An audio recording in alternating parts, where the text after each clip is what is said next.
तमेव माताश्च पिता तमेव बन्धुश्च सखा तमेव विद्या द्रविणं तमेव सर्वं मम देवदेव।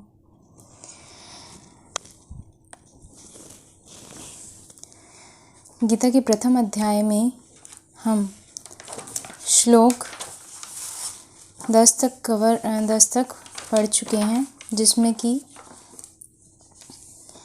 सबसे पहले संजय धृतराष्ट्र को युद्ध का विवरण बता रहे हैं, जिसमें संजय ने दुर्योधन को द्रोण के पास जाकर सबसे पहले पांडवों की सेना के योद्धाओं के नाम गिनवाए थे और फिर उन्होंने अपनी सेनानियों के मतलब अपने वीरों के नाम गिनवाकर अपनी जो सेना को है अजय बतलाया था। उसके बाद अब वह अपने सभी वीरों से भीष्म की रक्षा करने के लिए कहते हैं। तो हम शुरू करते हैं 11वां श्लोक। संबंध। इस प्रकार भीष्म द्वारा संरक्षित अपनी सेना को अजय बतलाकर अब दुर्योधन सब ओर से भीष्म की रक्षा करने के लिए द्रोणाचार्य आदि समस्त महारथियों से अनुरोध करते हैं।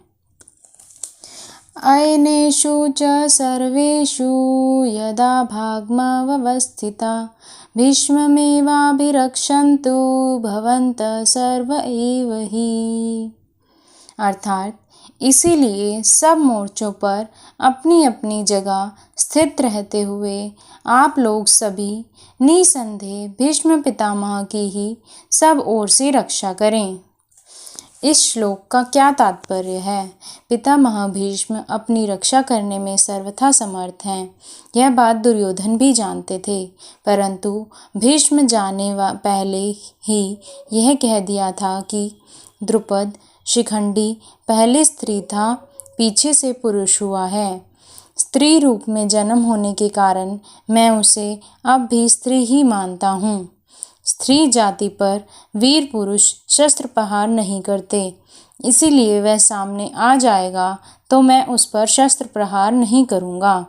इसीलिए सारी सेना के एकत्रित हो जाने पर दुर्योधन ने पहले भी सब योद्धाओं सहित दुशासन को सावधान करते हुए विस्तार पूर्वक यह बात समझाई थी।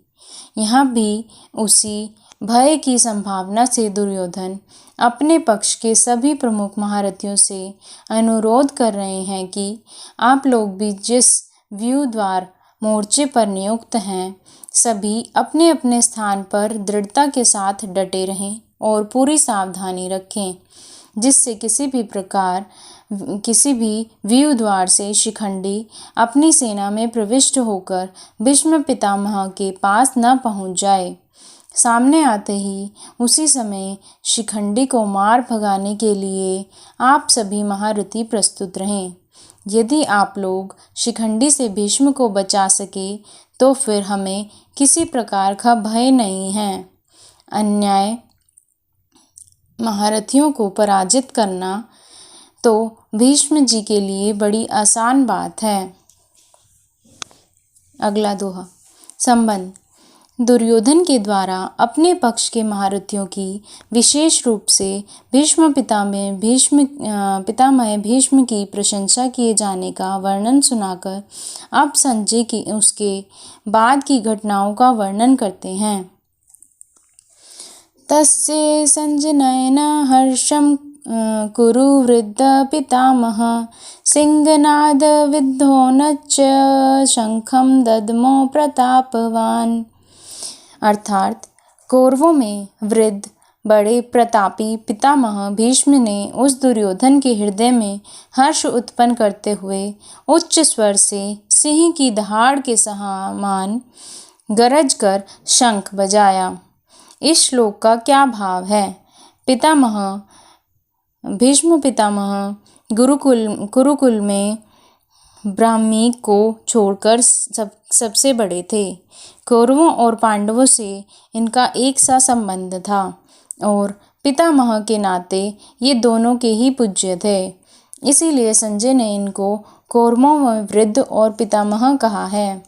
अवस्था में बहुत वृद्ध होने पर भी तेज, बल, पराक्रम, वीरता और क्षमता में ये अच्छे वीर युवकों से भी बढ़कर थे। इसी से इन्हें प्रतापवान बतलाया है।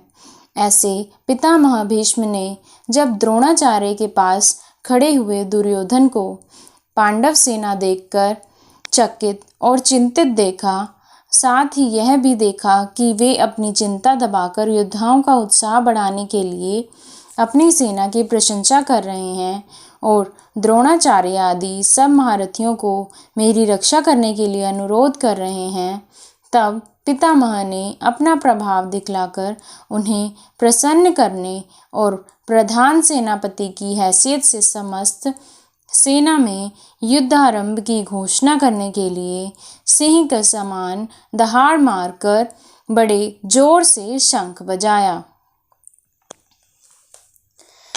अगला दोहा। तत्शंकाश भैर्यश्च पणवाणक गोमुखा सहसेवा भयहन्यन्त सशब्दस्तुमुलो भवत। अर्थात इसके पश्चात शंख और नगाड़े तथा ढोल, मृदंग और नरसिंगे आदि बाजे एक साथ ही बज उठे। उनका वह शब्द बड़ा भयंकर हुआ। इस श्लोक का क्या भाव है? भीष्म पितामह ने जब सिंह की तरह गरजकर और शंख बजाकर युद्धारंभ की घोषणा कर दी, तब वह सब ओर उत्साह फैल गया और समस्त सेना में सब ओर से विभिन्न सेना नायकों के शंख और भली भांति के युद्ध के बाजे एक ही साथ बज उठे। उनके एक ही साथ बजने से इतना भयानक शब्द हुआ कि सारा आकाश उस शब्द से गूंज उठा। अगला दोहा। संबंध। धृतराष्ट्र ने पूछा था कि युद्ध के लिए एकत्रित होने के बाद मेरे और पांडु पुत्रों ने क्या क्या किया। इसके उत्तर में संजय ने अब तक धृतराष्ट्र के पक्षों वाली की बात सुनाई। अब पांडवों ने क्या किया उसे 5 श्लोकों में बतलाते हैं। दोहा। तच्छ्वेतर्हयुक्ते महति सयन्दने स्थितो माधव पाण्डवाश्चव्य दिव्यो शंखो प्रदम्मतो। अर्थात इसके अनंतर सफ़ेद घोड़ों से युक्त उत्तम रथ में बैठे हुए श्री कृष्ण महाराज और अर्जुन ने भी अलौकिक शंख बजाए। इस श्लोक का क्या भाव है? अर्जुन का रथ बहुत ही विशाल और उत्तम था। वह सोने से मढ़ा हुआ बड़ा ही तेजोमय, अनंत प्रकाश युक्त, खूब मजबूत, बहुत बड़ा और परम सुंदर था। उस पर अनेकों पताकाएं फहरा रही थी। पताकाओं में घुंघरू लगे थे। बड़े ही दृढ़ और विशाल पहिए थे। ऊंची ध्वजा बिजली सी चमक रही थी। उसमें चंद्रमा और तारों के चिन्ह थे और उस पर श्री हनुमान जी विराजमान थे। ध्वजा के संबंध में संजय ने दुर्योधन को बतलाया था कि वह तिरछे और ऊपर सब ओर एक योजना तक फहराया करती है। जैसे आकाश में इंद्रधनुष अनेकों प्रकाशयुक्त विचित्र रंगों से दिखता है, वैसे ही उस ध्वजा में रंग दिख पड़ते हैं। इतनी विशाल और फैली हुई होने पर भी ना तो उसमें बोझ है और ना वह कहीं रुकती या अटकती ही है। वृक्षों के झुंडों में भी वह निर्बाध चली जाती है। वृक्ष उसे छू नहीं पाते। 4 बड़े सुंदर, सुसज्जित, सुशिक्षित, बलवान और तेजी से चलने वाले सफ़ेद दिव्य घोड़े उस रथ में जुटे हुए थे। ये चित्ररथ गंधर्व के दिए हुए 100 दिव्य घोड़ों में से थे। इनमें से कितने भी क्यों न मर जाएं, ये संख्या में 100 के 100 बने रहते थे। कम न होते थे और ये पृथ्वी, स्वर्ग आदि सब स्थानों में जा सकते थे। यही बात रथ के लिए भी थी। खांडव वन दहा के समय अग्निदेव से प्रसन्न होकर यह रथ अर्जुन को दिया था। ऐसे महान रथ पर विराजित भगवान श्री कृष्ण और वीरवर अर्जुन ने जब भीष्म पितामह सहित कौरव और सेना के द्वारा बजाए हुए शंखों और अन्य रणवाद्यों की ध्वनि सुनी, तब इन्होंने भी युद्धारंभ की घोषणा करने के लिए अपने अपने शंख बजाए। भगवान श्री कृष्ण और अर्जुन ये शंख साधारण नहीं थे, अनंत विलक्षण, तेजोमय और अलौकिक थे। इसी से इनको दिव्य बतलाया गया है। अगला दोहा। पांचजन्यम ऋषिकेशो देवदत्तं धनंजय पौंड्रवं दद्मो मा शंखं भीमकर्मावृकोदरा। अर्थात श्री कृष्ण महाराज ने पांचजन्य नामक, अर्जुन ने देवदत्त नामक और भयानक कर्म वाले भीमसेन ने पौंड्र नामक महाशंख बजाया। भगवान के ऋषिकेश नाम का क्या भाव है और इनको पांचजन्य शंख किससे मिला था? अर्थात ऋषक इंद्रियों का नाम है। उनके स्वामी को ऋषिकेश कहते हैं तथा हर्ष, सुख और सुखमय ऐश्वर्य के निधान को ऋषिकेश कहते हैं। भगवान इंद्रियों के अधीश्वर भी हैं और हर्ष, सुख और परमेश्वर्य के निधान भी। इसीलिए उनका एक नाम हर्षिकेश है। पंचजन नामक शंख रूपधारी एक दैत्य को मारकर भगवान ने उसे शंख रूप से स्वीकार किया था। इससे उस शंख का नाम पांचजन्य हो गया। अर्जुन का धनंजय नाम क्यों पड़ा और उसे देवव्रत शंख कहाँ से प्राप्त हुआ? राजसूय यज्ञ के समय अर्जुन बहुत से राजाओं को जीतकर अपार धन लेकर आए। इस कारण उनका नाम धनंजय हो गया और देवदत्त नामक शंख उनको निवादक वचादी दैत्यों के साथ युद्ध करने के समय इंद्र ने दिया था। इस शंख का शब्द इतना भयंकर होता था कि उसे सुनकर शत्रुओं की सेना दहल जाती थी। भीमसेन के भीमकर्मा और वृकोदर नाम कैसे पड़े और उनके पौंड्र नामक शंख को महाशंख क्यों बतलाया गया? भीमसेन बड़े भारी बलवान थे। उनके कर्म ऐसे भयानक होते थे कि देखने सुनने वाले लोगों के मनों में अत्यंत भय उत्पन्न हो जाता था। इसीलिए भीमकर्मा कहलाने लगे। इनके भोजन का परिमाण बहुत अधिक होता था और उसे पचाने की भी इसमें बड़ी शक्ति थी। इसीलिए उन्हें वृकोदर कहते थे। उनका शंख इतने बहुत बड़े आकार का था और उससे भारी शब्द होता था, इसीलिए उसे महाशंख कहा था। अगला दोहा। अनंत विजयम राजा कुंती पुत्र युधिष्ठिरा नकुल सहदेवश्च सुघोषमणि पुष्पको। कुंती पुत्र राजा युधिष्ठिर ने अनंत विजय नामक और नकुल तथा सहदेव ने सुघोष और मणिपुष्पक नामक शंख बजाए। युधिष्ठिर को कुंती पुत्र और राजा कहने का क्या अभिप्राय है?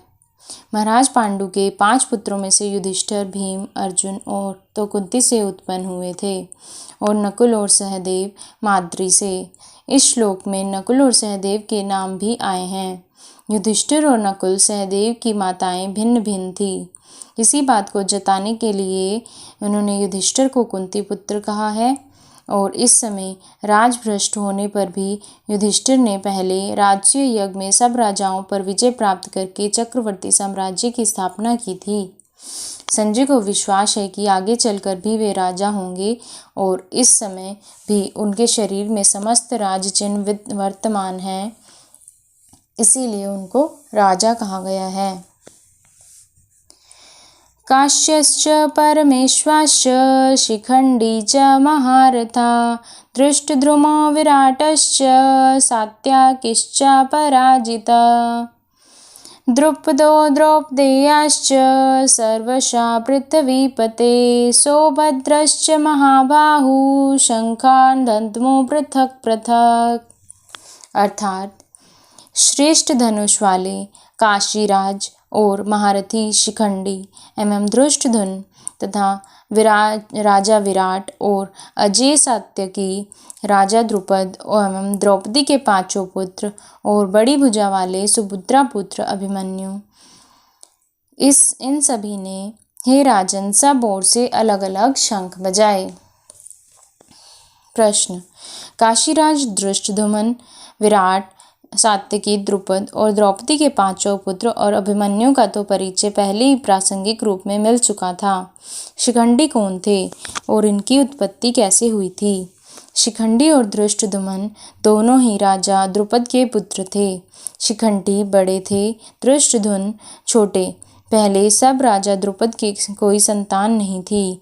तब उन्होंने संतान के लिए आशुतोष भगवान शंकर की उपासना की थी। भगवान शिव जी के प्रसन्न होने पर राजा ने उनके संतान की याचना की। तब शिव जी ने कहा, तुम्हें एक कन्या प्राप्त होगी। राजा द्रुपद बोले, भगवान मैं कन्या नहीं चाहता, मुझे तो पुत्र चाहिए। इस पर शिव जी ने कहा, वह कन्या ही आगे चलकर पुत्र के रूप में परिणत हो जाएगी। इस वरदान के फलस्वरूप राजा द्रुपद के घर कन्या उत्पन्न हुई। राजा को भगवान शिव ने वचनों पर पूरा विश्वास था, इसीलिए उन्होंने उसे पुत्र के रूप में प्रसिद्ध किया। रानी ने भी कन्या को सबसे छिपाकर असली बात किसी पर प्रकट नहीं होने दी। उस कन्या का नाम भी मर्दों का सा शिखंडी रखा गया और उसे राजकुमारों की पोशाक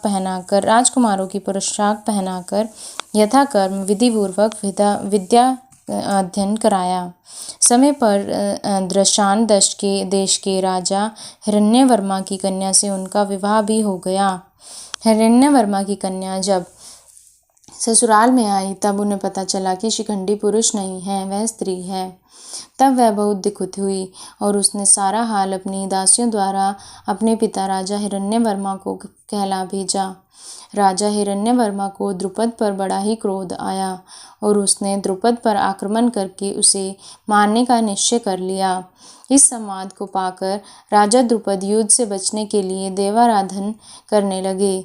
इधर पुरुष वेशधारी उस कन्या को अपने कारण पिता पर इतना भयानक विपत्ति आई देखकर बड़ा दुख हुआ और वह प्राण त्याग का निश्चय करके चुपचाप घर से निकल गई।